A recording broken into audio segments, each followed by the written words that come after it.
આજે નામદાર સુપ્રીમ કોર્ટના નિવૃત્ત ન્યાયાધીશ રંजना દેસાઈજીની અધ્યક્ષતામાં યુસીસી કમિટીની મીટિંગ હતી અને એમાં અમને આમંત્રિત કરવામાં આવ્યા હતા।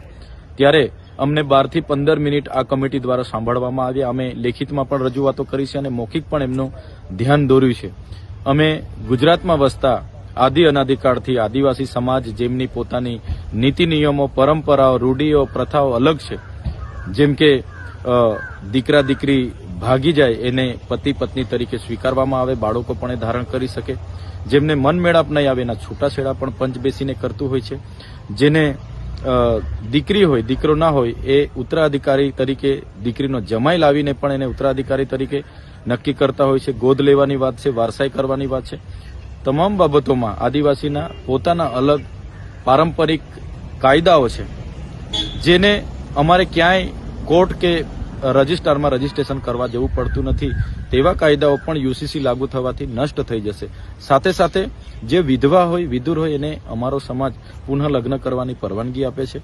સાથે બહુપત્નીત્વ, બહુપતિત્વ પણ છે। સાથે અનેક પ્રકારના એવા કાનૂનો જે વર્ષોથી ચાલે છે, આ યુસીસી લાગુ થવાથી નાશ થવાની ભીતિ છે।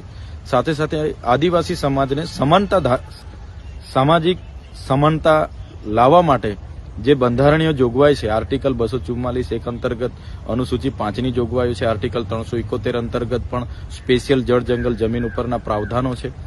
સાથે 73AA ની જમીનો બિન આદિવાસીઓ ખરીદી ના શકે। સાથે રક્ષણ માટે એટ્રોસિટી એક્ટ છે। સાથે 1996 પેસા એક્ટ અંતર્ગત ગ્રામ સભાઓને સ્પેશિયલ પાવરો આપવામાં આવી છે। વન અધિકાર અધિનિયમ 2006 અંતર્ગત જંગલ જમીન ખેડવાના અધિકારો છે।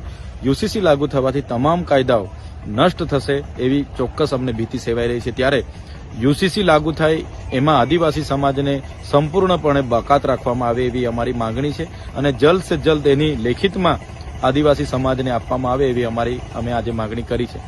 સાથે સાથે યુસીસી અમલવારી ગુજરાતમાં થવા જઈ રહી છે, ત્યારે આ કમિટી તમામ જિલ્લાઓમાં જાય, તમામ પક્ષના નેતાઓ, MP, MLA, સંગઠનના લોકો, ધર્મના લોકો અને તમામ જ્ઞાતિના લોકો, મુખીઓ, NGOના અભિપ્રાયો લેવામાં આવે, બાદ જ ગુજરાતમાં યુસીસી લાગુ કરવામાં આવે એવું અમે સ્પષ્ટ માનીએ છીએ। આજે આપણે સમાન નાગરિક સંહિતાની વાત કરીએ છીએ, પણ આઝાદીના 78 વર્ષ બાદ પણ આજે આદિવાસીની જેટલી આબાદી છે એટલી હિસ્સેદારી નથી।